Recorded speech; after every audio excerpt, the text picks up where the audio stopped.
Board Gamers podcast. My name is Rick, and this is episode 73. I'm joined today by Samuel. Hello, Samuel. Hi, Rick. Hello. Hi, thanks for coming on and talking to me. We're going to be talking about board games that we've been playing in the past month or so. We have a question of the week, which is unplayed games. We're going to have a chat about that. And then we're going to talk about some of the games that we've played. But before that, I've bought a book off eBay. I was looking for cheap games, as you do, and kind of saw this book, and it was on like a $5 or something, so I thought, oh, I'll add that to my cart and get that. The Games and Puzzles Book of Modern Board Games, it's called. Mm-hmm. So it's called Modern Board Games, but it was actually published in 1975. So it's a bit of a historical document. Yeah. It's called the Games and Puzzles Book of, and I think that was a magazine back in the day. I'm not sure if it's still going. Okay. But there's a puzzle, like a puzzle book called Games and Puzzles, and it was like a magazine. And I think this is put together by some of the contributors of that. So it's from 1975, so it's very, very much of its time, and it's a bit of a weird format. It's kind of split up into chapters. Each chapter is written by a different author, okay, and they're kind of the expert in their field. So of the games that are available then, there's kind of a description of the game, what the game's like, how you play it, and then there's some strategy tips. So it tells you how to, some winning strategies, what the tactics are, things like that. So roll most sixes. Yeah. So in here, there's what you'd expect. There's Monopoly, there's Scrabble, Diplomacy. Okay. I think that was fairly new when this book was published, maybe a couple of years old. A game called Decline and Fall, which is like a civilization type game, but again, quite an old one. Cluedo. Yeah. So that was 1949. Mm-hmm. And then there's a couple of more modern games that were released like a couple of years before. So one's called Try Tactics, another one called Speculate. So there's a few different games in here. Oh, Escape from Colditz. That's one you might have heard of. I think that's been republished recently. Yeah, I've seen it. But I wanted to read you. There's a bit of an introduction first, and I wanted to read you a bit of the introduction from this. So this is by David Pritchard, editor of Games and Puzzles. There is at present an indoor games revival evident in both Europe and America, which shows every sign of continuing for a long and healthy life. It's something of a social phenomenon that right up to modern times, no new board game has found any measure of popular esteem. So I think that's changed. How many games in this book will survive, I will not hazard to guess, but several will probably be off the market in 20 years from now. However, their ingenious play mechanics, an element their predecessors have lacked, will almost certainly find fresh life in new and better games in the future. So it was pretty much spot on there. I think most of these games lasted for a couple of decades before people stopped playing them and moved on to newer things. But I think in the 70s there was kind of a board game revival. Kind of people started sort of making their own board games and publishing them and selling them. And then towards the end of the 70s and early 80s, I think video games came along and sort of crushed everything up until Catan came out, board game wise. Yeah. But there was a bit of a revival in the sort of mid to late 70s. I think it's a lot to do with D&D as well. People are starting to play D&D around that time. Yeah. And there were a lot of famous chess championships as well at that point. Yes, so that probably prompted people to pick up chess and gaming in general. So it's quite an interesting book. Like I say, it is of its time, and it's kind of a little bit dated now in the way it's presented. It's pretty much all text and sort of black and white diagrams. Like these days, you'd expect like nice colour photos and stuff like that. But yeah, it's a bit unusual in that it goes into the tactics and sort of strategy of how to win the game and what the winning moves are and things like that.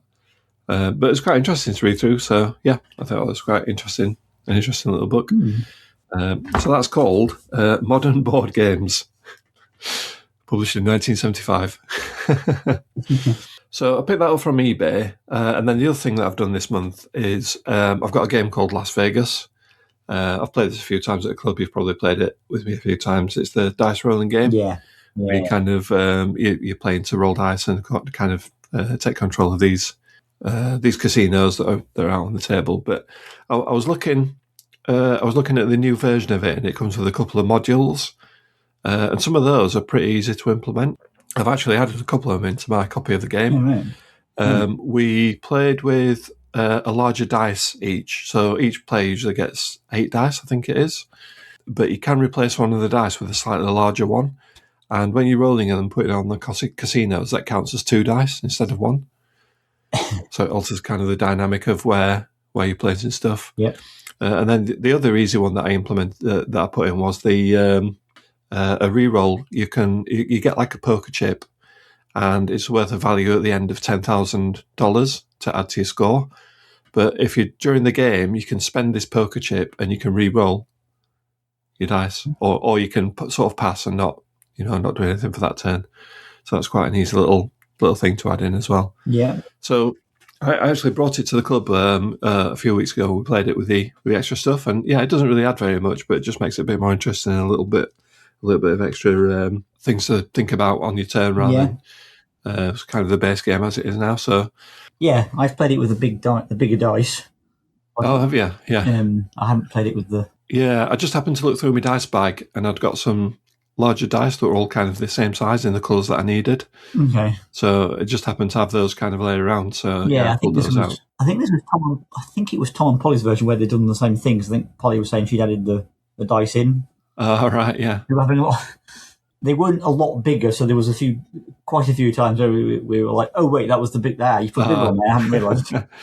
Yeah, these are the ones that I found. Yeah, you can definitely tell the difference. They are. Yeah, they do quite stand out. And the poker chip is just like a poker chip from like a casino set. Like a poker set that you can get. Yeah, you can get. Yeah. So it's just one of those. But yeah, so yeah, that's what I've ended up to this month. How about yourself? Have you been up to anything interesting? Nothing no extra gaming particularly, but I have just finished today actually getting up to date with all of my copies of Senate magazine, which is a new board game magazine with the tagline "Board Games Are Beautiful," which is on issue early 20s, I think now. I'm sure to know 23 maybe slightly less, which comes out every 3 months now. It came out 2 or 3 times a year originally, but it's coming out more times a year now, which is nice. And it's got more content in it now as well, so they're doing well, which is a nice little sort of A5-ish size magazine. Not a glossy one, it's slightly different to sort of what you'd imagine as a magazine, all about board games. So it has previews, reviews.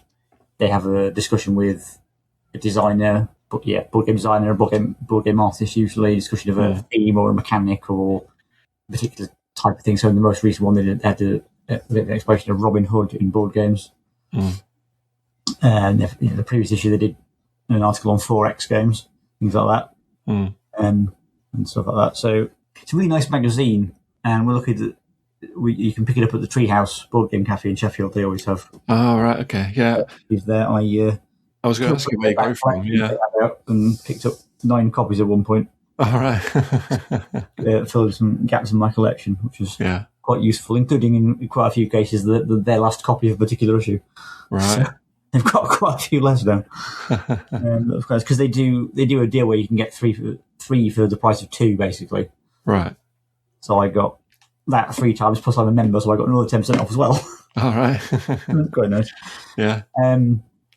But yeah, the last about 4 have been longer. They've had extra features, one of which is called Across the Board, which is them talk to sort of interview people in the wider sort of board gaming industry. And very nicely, the very first one of those was Ruth Hay, who co-owns the Treehouse. All right. They've always been big fans of the magazine, so that was quite nice. But yeah, it's really nice, nicely produced. I have read. Have you read the Tabletop magazine? I've read Tabletop Gaming a couple of times. Yeah, I think I've got a couple of old issues from years ago. Yeah, I sometimes pick that up if I see it. It's not very often. I don't get it every month, but no. That's more of the kind of glossy A4. Style, whereas this is a bit smaller, isn't it, and a bit more. Yeah, A5 and not glossy. Yeah. And recently they've just started doing one of the other new things they started doing is sort of looking back at some classic games. Oh, right, yeah. They started off with Catan, not surprisingly, and then did Carcassonne, Splendor, and Small World, I think, sort of looking back at. Oh, yeah, yeah. Sort of what we consider classic games now. Yeah, yeah. So those are probably the games that I was talking about earlier that sort of stood the test of time. Yeah, definitely. Yeah, that's kind of hanging around. People still see them being played at the club and out and about and stuff. Yeah. Oh, interesting. Mm. Yeah, right. Well, definitely worth a read. Yeah. Senet, as in the old Egyptian board game, Senet. Right. Okay. Not as in the US House Senate House or whatever. Oh yeah. Yeah. Good point. Right. Shall we move on to the games that we played recently? Yep. Then, what have you been playing? So I played Finspan. I've actually played this a couple of times now. It's the only span I haven't played so far. Yeah, this is a kind of sequel / follow-up to Wingspan, designed by David Gordon, Michael O'Connell, published in 2025 by Stonemaier Games. Takes about an hour to play. We played a 5-player game. Plays between 1 and 5 players. So there is a solo mode on there. Does remind me of Wingspan quite a lot. Games. Sorry? As with all Stonemaier games, they often have a... Yeah. It always seems to have an automa. Yeah. So, it's very similar to Wingspan. It is slightly simplified and streamlined a little bit. They've got rid of the food and the sort of dice tower. Is that what it's called? Dice tower, where you throw the dice in it, it gives you different food. They've kind of got rid of that. And the cards you pay for by discarding cards out of your hand, or you might have to use eggs or fish off your board to pay for them, so you pay for them that way instead of food. But other than that, it's got the same kind of combo cards where like one card will give you a special like ability either when you play it or when you activate it, or at the end of the game it'll have some endgame scoring on there. So each card is unique and obviously beautifully illustrated as you'd expect, with a different sort of species of fish on there. So really nice to look at once you've played it all. You've got your vertical board with all the fish sort of laid out on it. Uh-huh. So on your turn, you've got a couple of actions. You can play a fish by paying its cost, but whatever that may be, and you play it into certain areas on your board. So it might have to go in the top section, or it might have to go in the bottom section, or it might have to go in a certain column. You can activate a column, which will give you some special abilities, and it'll also activate any fish in that column that you've got that you can activate. So one column gives you cards.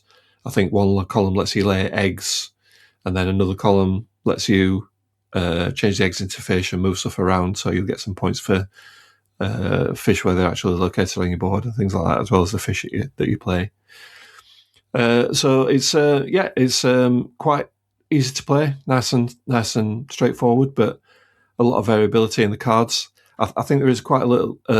There's a little bit of luck in what you're getting with the cards. Sometimes you get cards that work really well together or do a similar sort of thing, so you can just sort of multiply it up on that action. Sometimes you get cards that are completely separate, and you kind of have to work out ways to draw more cards, or get the cards that you want to do the things that you want.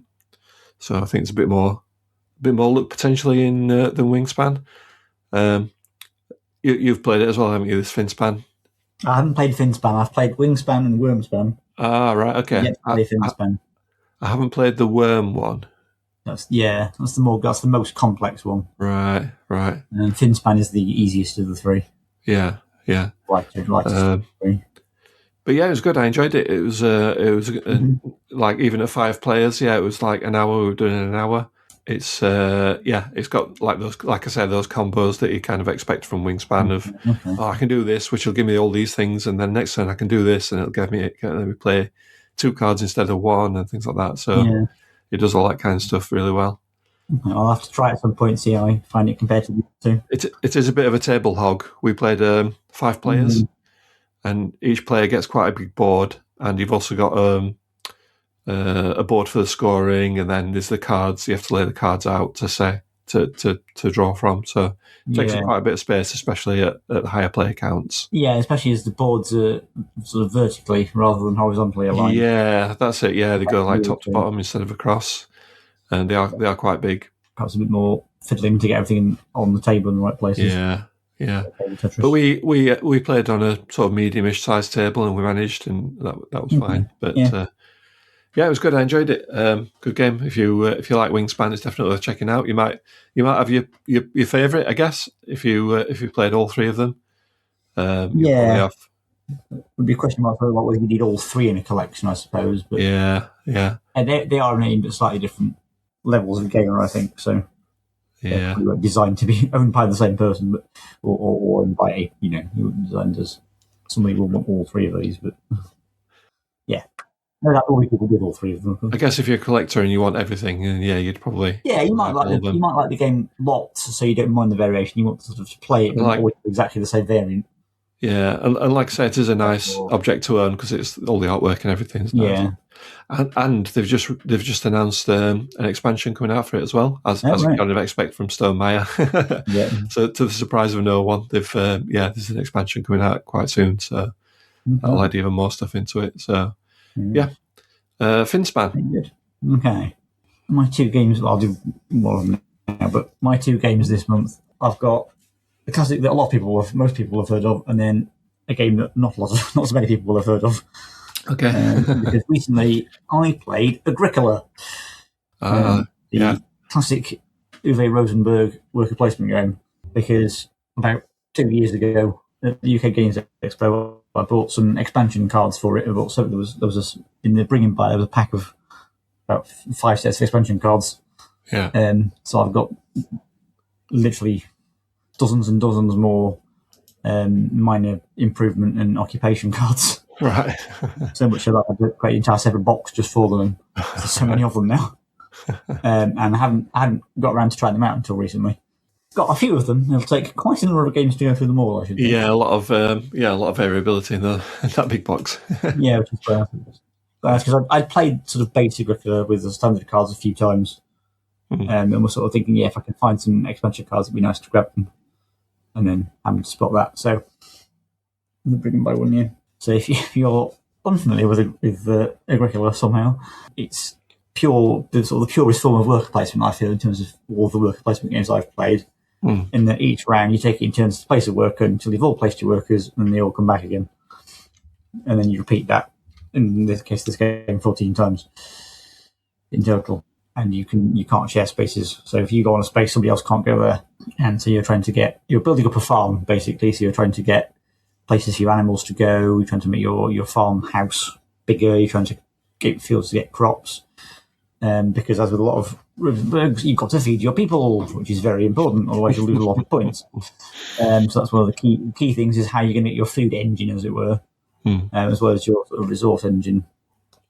And that's where the cards themselves come in. They provide all the ways of the direction for how you're going to build your engine, because they give you lots of powers over and above the standard powers. So they might give you things like, when you go to this space, also get this resource, or when you do this, also gain this, or immediately get such and such, or whatever, or that kind of thing. So they can be really, really useful, and they can very often work together. You can have, quite lots of stuff. So I've had various things where if I go to this space, I get this, and I get that as well, kind of thing. That can be quite nice. And it was a very enjoyable game. But the other reason I was, apart from having all the new cards, the other reason I want to mention it is because of the winning board was the most un-Agricola winning board I've ever seen in my life. Because normally you get what I did, which is you have like a little house and you've got a few pens with animals in them, and then a set of fields, set of things that you sow and whatnot. Whereas the winning board had a 6-room stone farmhouse and one massive. The rest of the board, the other 9 squares, was one massive empty pasture. That was it. Right. There were no animals, no fields, no nothing. And that player won because they got a lot of bonus points. Because one of the cards they got, which is one of the ones in my expansion, was a chapel, where if you can put your worker there, it just gives you 3 points at the end of the game. So they'd been there 5 times. Their big pasture was surrounded. 3 sides of that was surrounded by wood resources, which they'd used. So that got them 9 points. That was another expansion card. Yeah. They'd used to do that. And then got some other bonus points and other things as well from doing some of the major improvements and stuff. Right. So although they lost 1 point for most of the categories in the scoring, because if you haven't got any of various things, you'll lose a point. They got so many points from everything else. They beat my correctly done farm, if you like, by a single point, admittedly, so not very much. But still, it was. I took pictures of their farm and my farm at the end because it was. I've never seen I think quite like that in terms of sort of how different it is from a sort of, a game that you're generally trying to do the same sort of thing every game. Yeah. It's more about how you achieve that. You're unlikely to deviate too much from sort of the standard way.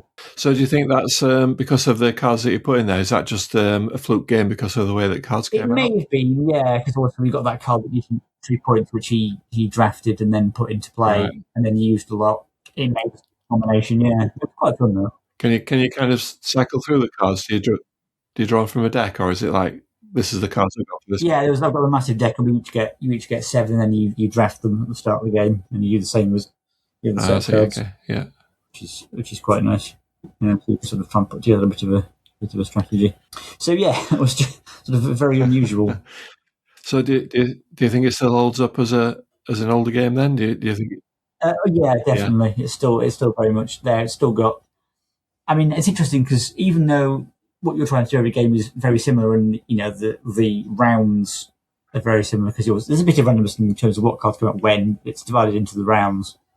So the progression is generally just the same or very similar. Yeah. You've got a good sense of what things are like to come out of what parts of the game.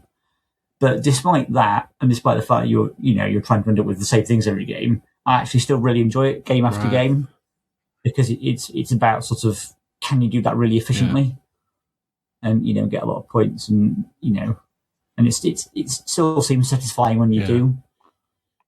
Because of the fact that you're drafting these 2 sets of cards at the start, which really inform how you're going to sort of get all your bonuses, do your extra actions and things, and how you're going to get more people, and how you're going to build your rooms or get your that kind of thing.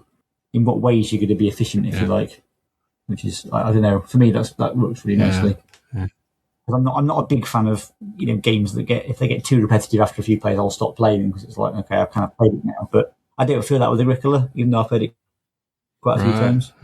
It's got an interesting little place in my heart as well because my first ever game of Agricola, I remember for 2 reasons. One, because it was Valentine's Day, when it happened to be a Tuesday, and 2, because 2 of my opponents at the time, this was quite a while ago, were Ruth and Andy, who now run the Treehouse.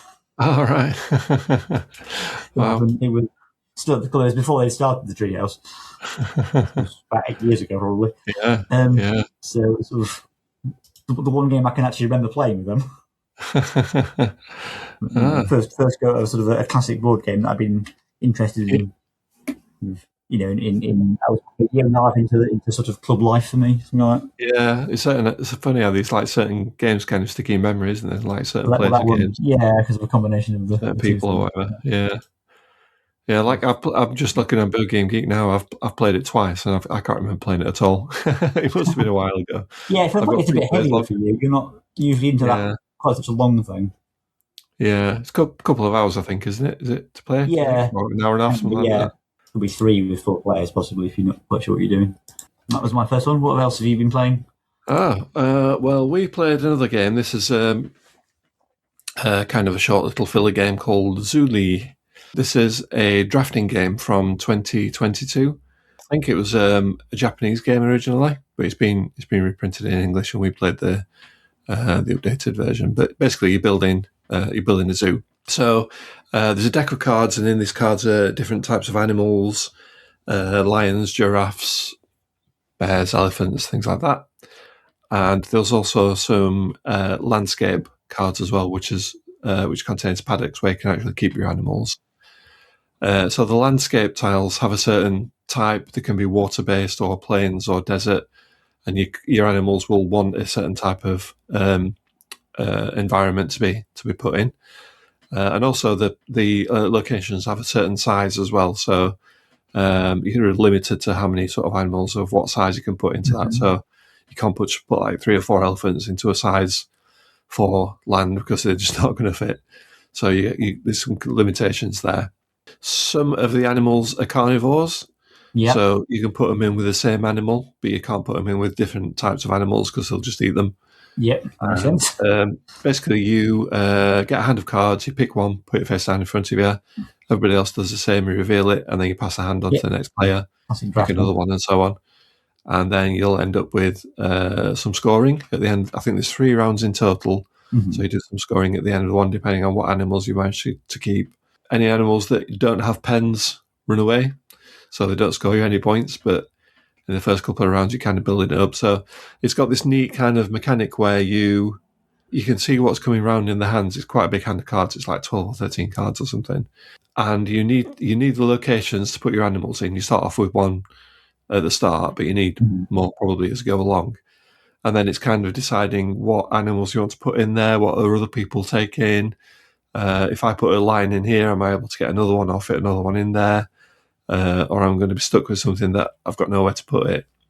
So it's kind of that balance of getting the locations that you need for the animals that you want and getting the right animals into those locations as well to score some points. It's a fairly quick game.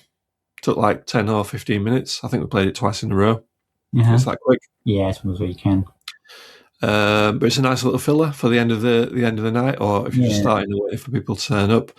It's a nice little drafting game. Not overly complicated, fairly straightforward, but enough sort of strategy, deciding which card you're going to pick out of the hand that you've been given to actually build up your tableau in front of you and score as many points as you can. So I quite enjoyed it, yeah. Zuuli, that's called. I think, did you play this one as well with us? I have played it once at Aircon, I think. Possibly second time somewhere else. I can't quite remember. And yeah, it's really nice. The drafting is quite good. I remember when I played it, certainly like in the second round, we were all just taking places to put animals straight away because we were all running low on them. Yeah. We were just immediately grabbing all of them in the second and third rounds because we were so low on them. It could perhaps happen, but that's okay. If a lot of people take them, then there's not many in the hands that are going around. And if you do get one, it might not be. Yeah, because they're quite. But if you haven't got those, you're going to be in trouble. So they're sort of. It might not be the exact. Take first, really, unless there's like I don't know you really, really want. But for a quick game, for a good game, it's fine. Yeah, it's between 1 and 6 players, so this has got a solo mode as well, I guess. But I haven't played that. Like you said, not too complicated. I think for me, I might have preferred if you could have done a little bit more. I think with some of the comboing and the scoring. Yeah, it's quite a light game, so I suppose they didn't want to go too far. Yeah, I wonder if there's like some promos or expansions or something that they'll add in. There might be at a later date. It is. Yeah, it is fairly straightforward, and I've played it a couple of times, and it's been kind of different each time, going a different strategy. Do you want like bigger animals and go for the big points, or smaller ones? Yeah, I mean, I would certainly play it. So that was a quick little drafting game that we used as a filler. So that was called Zuuli. Zuuli is the English name. We've jumped from A to Z, and now I'm jumping back to A again, because my second game also happens to begin with A. And this is one that I didn't know anything about, didn't even know existed until I picked it up. Well, until I spotted it when I was doing my usual online browse with the bring and buy at Aircon. And this is a game called Alpenglow, which came out 2024. It came out according to Board Game Geek. It's by Sean Wittmeyer, published by Waterworks Games. 2 to 5 players. It's a longer one again, sort of 1 to 2 hours probably. I've played it twice so far, but only 2 players. I'd be interested to play it more actually. And it's a game about creating and making the best skiing area, which is a bit different. Yeah, I like the theme. Yeah, it's a bit of a change. And it takes place over 2 rounds, each of which has 5 turns. So you've got the entire 10 turns to do things. But the structure of the game, I think, is really nice because each turn you will pick up one of your buses from the village board, which gives you some skiers which is like these are your skiers you're collecting to take to want to come to your ski area, ski resort. Then you're playing a car which will add a run to your ski resort and will have some other bonus. So you might get extra skiers if you take it from a certain play. You might place an extra draw and you might get some money, things like that. Then you can build. So you can build a building in the village. You can build 1 or 2 things on the ski resort itself. You can build more chairlifts so you can get people around with these nice little wooden sticks and go on the board.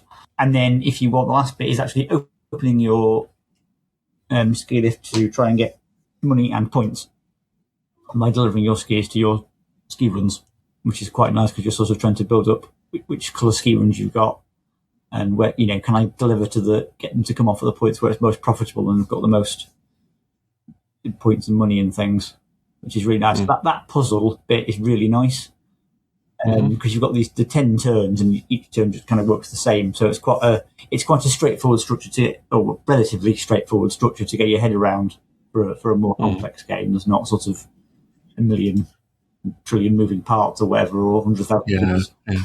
It's, fairly straightforward to get around. Not quite straightforward to set up, actually. It's not too difficult. So that's really nice. Having played it a couple of times, there are one or two areas where it perhaps could have been slightly better. There could perhaps have been a few more different cards. Because there's a reasonable deck of sort of 100 or so cards, but there's like 2, 3, 4 copies of each card, I think, in there. So there's a bit of repetition there, and some of the cards are a bit similar, but it's not too bad. The buildings are a little bit, perhaps a missed opportunity there, because it's mostly just getting different colours of skier, and they perhaps could have done something else there, I don't know. There's scope for an expansion there, certainly. And the other thing I was slightly less keen on, but it is probably more minor, is that you score points at the end like you do in a lot of games, but that sort of feels like a disproportionately large amount of the points. It's sort of, we've been scoring like half the amount of points at the end from just the things we've built, which feels a bit like, obviously, you're trying to build your resort, but really you're trying to build that to 2 ferry skiers about. So I feel like that should be where the main point is coming from, because that's what the main strategy is kind of honed towards, because that's where you get your income. So I feel like suddenly scoring loads at the end for having built a load of stuff is a bit, I don't know. Wasn't my personal choice. It might be for other people, obviously. Yeah. But I'll just something to put. I think just to mention that is the case, because I quite like the sort of the feedback loop of building up a thing and then you're running it, and I've got all this money and these points and things that you're generating. It's quite nice. So like one round in one game, I was able to generate 17 points, I think, from moving skiers about.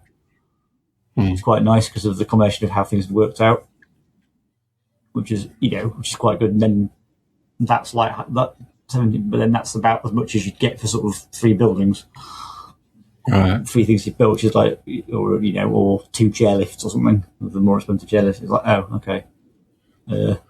Which you're sort of getting a lot of points for, in a way, less effort, because you're just sort of like, I'm going to put this down and I've got some points.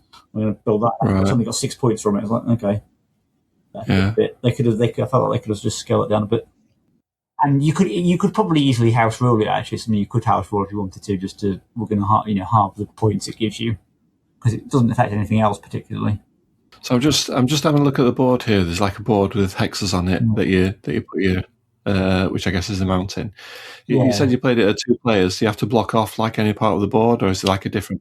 No, there's a 2-player side, 2 to 3 player side, and 3 to 5. Oh, so you just flip it to the right side. Yeah, right. Cool. And also one thing it does have, which is quite nice, is it's got the building tiles and the dark hexes on the board. Yeah. It's got a obviously standard layout on the board, but it's got tiles and things, so you can randomize that and do it how you want as well. Okay. Yeah, it's really nice. So you can change the tiles, make it a bit more interesting, that sort of thing, and change where the starting things are and stuff. And it would be, as I said, it also would be interesting to play more players, because there'd be more sort of colliding with each other and interacting on the mountain, and who's going where, which would be quite interesting.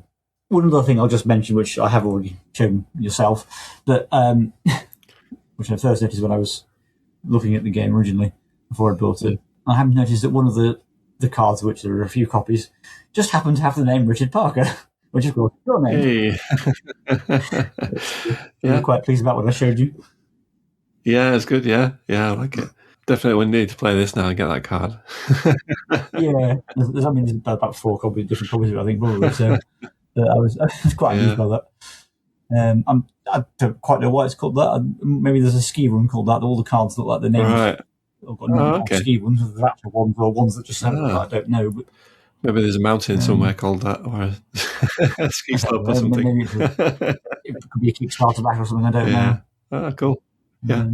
Certainly worth playing. I shall certainly keep it. I might look at house ruling a bit. That was, I think. I do like the theme of this. Yeah, it's not one that you come across very often, isn't it? And it's quite interesting. Yeah, I quite like the theme as well. It's a bit of a different theme, because this is what I picked up without having played it. I sort of saw it and read a review or two and thought, yes, this sounds like my sort of thing from what people were saying in terms of mechanics and stuff. And it's quite nice. I think it's really good. But like I said, just a couple of places where you could sort of tell it wasn't quite like a really big, really big studio doing whatever with the, maybe, like I said, with the points thing, and there could have been a few more types of card, perhaps. But that's allows for expansions, I suppose. There's opportunity to add more things in. Oh, very good. So that was Alpenglow. Okay, so that's the games that we've played this week. We're also going to do a Spotlight episode on this one as well, on this podcast. So I'm going to throw a game at you, Samuel. I don't know if you've played this or we've not talked about it or anything, but on Board Game Geek. Yeah, I do not know anything about this. No, I did mean to put it in, but I forgot. Oh well, that's probably for the best. It makes it more interesting. On Board Game Geek, you can search for the most played games, so people log the plays on there, and you can sort of by how many they've played.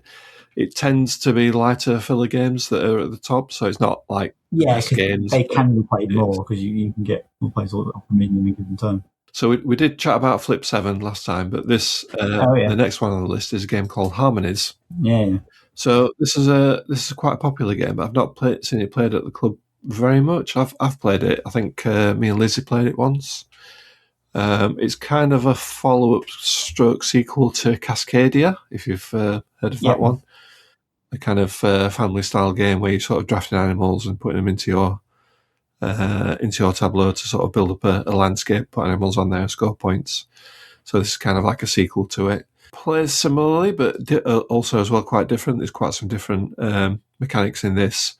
You're kind of building more upwards than you are outwards. So you put tiles on top of each other and you can get points for sort of tiles that are on top of other tiles and things like that. But it's got a similar kind of scoring thing where you score for certain combinations of animals in certain locations and things like that. It's quite a quick game. It says 45 minutes on BGG. That's probably about right. Yep. Have you played this one, or is it one that you've had a chance to play? Yes, I've played this one. I own this one. Oh dear, right, okay. It was the time when it was a bit hard to find it. I happened to spot it in a shop when I was on holiday in France. The game itself was language independent, so that was fine. I printed out some English rules for it. Right, okay. And I really, really, really like it. It's really nice. I've been wanting to buy it since I played it at Aircon 2 years ago, probably. No, sorry, UKGE 2 years ago. And I sort of heard about it. Oh yes, this looks really good. I was hoping to find it there actually, but never did. There's sort of two big things I really like. I really like firstly, just sort of from an aesthetic point of view, I really like when you sort of finish, you built up this sort of nice little 3D environment that even though you just built it out of sort of chunky-ish discs, still looks like a kind of environment. You've kind of got a bit of a river, which is quite flat. The trees are kind of taller. The mountains are as well. Things like that. It can look like that environment a bit somehow, even if it was sort of built out of quite basic building blocks, if you like. So that's really nice. And then I also like how the animals work and how the sort of it works more mechanically with the scoring, that you can sort of, and how you can, so you to get to score this animal, you need to make this pattern of blocks. It needs 2 medium height trees next to a field or whatever, and then it goes on the field. But then what I really like is that then you might be able to find another one that wants a field next to a medium height tree and something else that goes on the tree, so you can combine them and be really efficient with what you get, which I really like. Is quite a fun puzzle of that one's perfect for what I'm trying to do now. On that one, that goes really well. I can sort of take that one and immediately do 2 of them or whatever. It's quite fun. I really like that aspect as well. It's very satisfying for the brain. It is, and like you say, it does give you a nice look what I've built kind of feeling at the end of it as well. It's really nice. Really, it is a good game. I enjoyed it when I played pick one of these things and take the tiles off them and stick them on your board somehow. It's really nice. Going to be in my collection for a long time. Yeah, it's a good one. So if you get a chance to play it, definitely try it out. That definitely. If you like that sort of bit more sort of Cascadia type thing of building up patterns and things and nice pieces and things. Yeah, 1 to 4 players, 30 to 45 minutes. So that's got a solo mode as well by the looks of it. Don't know if there's any expansions. Let's see if there's any expansions for it. Yeah, I think so. There's 2 different sizes of the board, which just changes how the river tiles score. One you're making river, another one you're kind of splitting your land into islands in a river or in a whatever. Otherwise, they play the same. I think one's got slightly more spaces and a little bit of variety, which is quite nice. Mm-hmm. So that's Harmonies. Yeah, definitely worth checking out if you. Yeah, I definitely recommend that. Yeah, very good. Okay, so shall we move on to question of the week then? Let's do that. So I want to know about your unplayed games. So whether you call it the shelf of opportunity or the shelf of shame, we're probably in the same boat where we've got a few games that we haven't had a chance to play yet, and there might be a few reasons for that. So if you're buying a new game and it's one that other people want to play and it's something you want to get played, that's probably one of the first ones that you'll bring to the club. So generally, if I've got a new game, that'll go in my kind of bag. Yeah, I'll bring it down, and if I don't play it on the first time that I bring it down, I'll leave it in the bag until we get it played. So generally, the kind of newer games I get, they get played pretty quickly. Is that the same with you? Do you tend to? Yeah, I mean, so like most recently, the ones I got from Aircon, I then sort of prioritised bringing over the next few weeks. So I've played. Yeah, I haven't actually brought all of them, but there's one I haven't yet brought, but I'm sure I will do at some point. I sort of tried go, okay, I'm now going to play these ones because I just bought them. I'd quite like to play them because I just bought them. Yeah, because they're at the forefront of your mind because they're obviously they're new purchases. Sort of, I've bought them because I want to play those games. Yeah, exactly. So I would like to play them sooner rather than later. So at some point, obviously they'll go back on the shelf, and then, or they'll not get played for whatever reason. They don't quite suit the crowd that we've got, or the time that we've got to play, or whatever, and eventually they'll go back on the shelf. So there will be a point where you've got some games that you haven't played, and it just might not be suitable or whatever. Do you? I don't think you log your plays on BGG, do you? No, I don't know. Do you keep track of your games in your collection anyway? Do you have like a spreadsheet, or do you log any of that? Or? I don't particularly know. Right, okay. I just sort of... I've got my collection on Board Game Geek. I've got a collection on them. Very out of date, actually.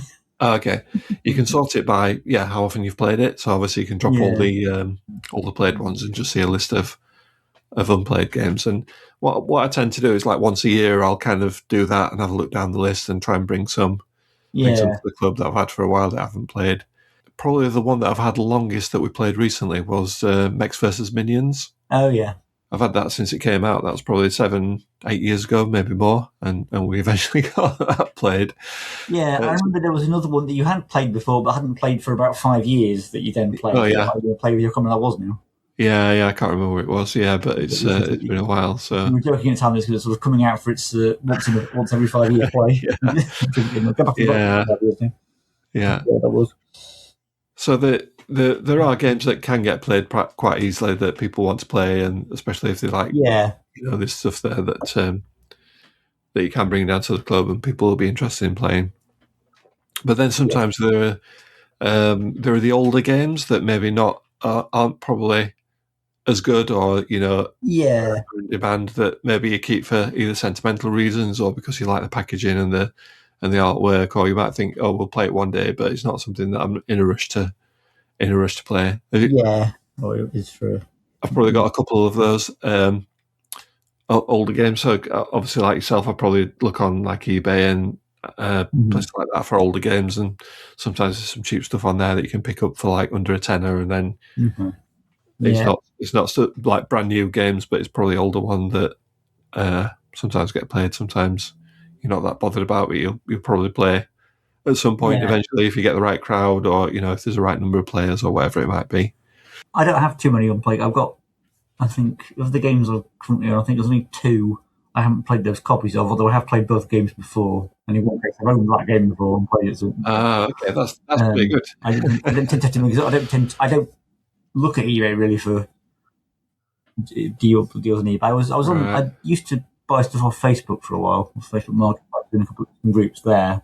Oh yeah, bought things when they popped up, but I've got a bit sort of, as well, in a way, a sort of limited storage space for board games.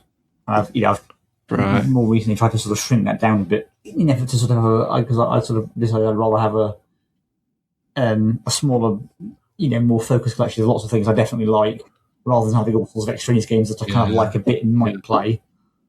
I'd rather have a collection of in my case, about 100 or so games that I will definitely want to play more often and will happily play multiple times. Yeah, on a regular basis. Yeah, and I do cycle games out quite a lot. I sold a few more again at Aircon, and it's nice to the point where I'm struggling to actually get. I think I would struggle to get rid of. Actually, it's getting harder and harder to get rid of things. Right. I would have thought the opposite. I would have thought that it'd be easier because there'd be more demand and more people more and more people playing board games. So there's more. Well, I'm finding it harder and harder to find games that I want to.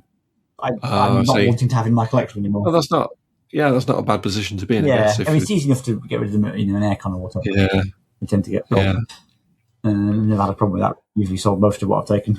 Yeah, so every kind of year or so, I'll look down the list and try and get some played. So, I just want to say thank you to everybody who's indulged me over the past few months over the games that I've brought in. Right. I'm sure that probably includes me at some point.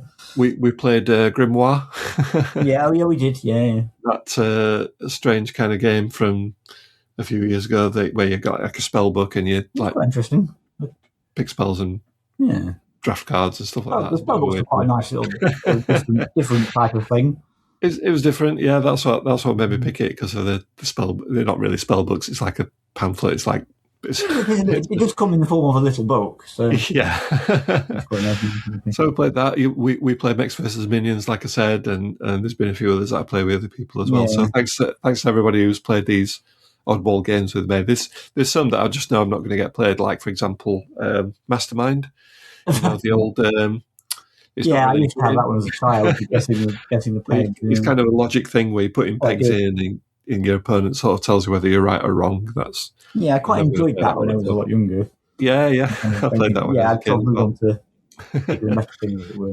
I've also got a couple of old board games based on video games as well, because I like computer games and old games and stuff. So I've got a Zaxxon game. The big. I don't know who produces it. Is it Milton Bradley or someone like that?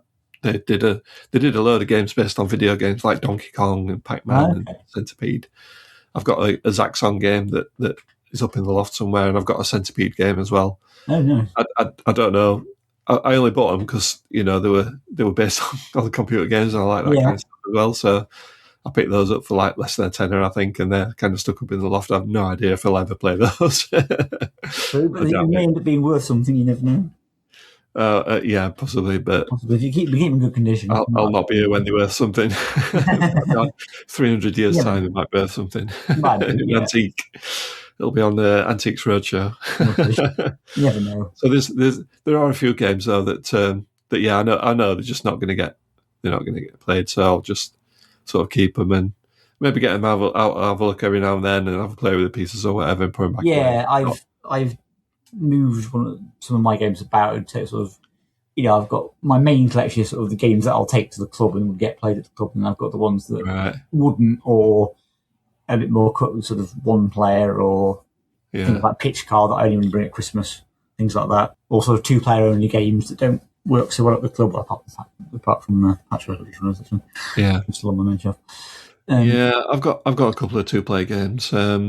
We've been quite busy over the past few months, but Tracy's not working weekends now, so hopefully I can get a couple of those out and get those played as well. So going forwards, I've got a few plans for that. So that'll knock another few off my outstanding list. And another game I've only played a bit, but we'll return to eventually at some point, is Seventh Continent. Oh yeah, it's a game I'd quite like to do with a future partner, as when I get one. That's kind of like an adventure game, isn't it? Like a choose your own adventure type thing. It would be quite nice to do with a board game loving other half. Yeah. So leaving that at the moment. You can do it solo, so I might do it solo at some point. Yeah, I played that solo because I knew it was something Tracy would be interested in, really. So I played it. Yeah, I've quite enjoyed the bits I've done, but I'm sort of it will get played because I did like it, but just if you've got a game and it's got a solo mode, if you play that, does that count as a play, or is it you still counting it as unplayed? If you, I would count that as a play because you have you've played the game. Oh, okay. Yeah, and then that's the solo mode that the game has. So I would say that counts because there are some games that are 1-player only. I've got certainly one player only game. Yeah, I've got A Gentle Rain, which is just 1 player. Yeah, I've had it in the past. A couple of times. I've got Finished by Freedom and Freezer, which is quite nice. It's a game of something a deck of cards into order. Using powers and things. Which is quite fun. Basically, you randomise the deck by shuffling it, apart from the last card, and then you sort it into order again. And if you get it in the right order, you can then flip through all the cards and it creates like a little flipbook animation. All right. It's quite nice. Yeah. I suppose I'm trying to finish jobs at work, so it's quite fun. Yeah. So any other thoughts on Unplayed games, or if we pretty much covered everything there, do you think? I don't know. Nothing anything else. Are you bothered about having them hanging around? Are you bothered if you got an unplayed game? Does it just? I do like to try to get them played. Until you've played it? I'm quite good at getting them played. I don't tend to have an unplayed game collection. Have you sold any? Have you sold any unplayed games that you haven't even played? I haven't. Although actually, interestingly, one of the ones I bought from Aircon and decided I don't actually want, so that will get sold unplayed. Because I've sort of had a look through the rules. I'm like, actually, I'm not sure about that. Okay. Which is a shame because it was a blogging about making board games, which is weird. Okay. We've got to look through it and kind of gone, this seems a bit weird. Yeah. I guess if you're kind of picking it up on a whim and you've not really it was too much, there's going to be the odd game that you pick up that you think, not really, maybe not really for me, that one. I'm sure somebody will like it. Yeah. Okay, so so if you've got any unplayed games that you want to get played, put them in a bag, bring them down to the club. We'll play them with you. Yeah. And then you can cross them off your list then. Yeah. Okay, all right. Well, Samuel, thank you for coming on and talking to me. It's been a pleasure as always. Thank you very much. Yeah. We've been the Sheffield Board Games Club. Thanks for listening. And we'll see you on the next episode. So goodbye for now. Bye.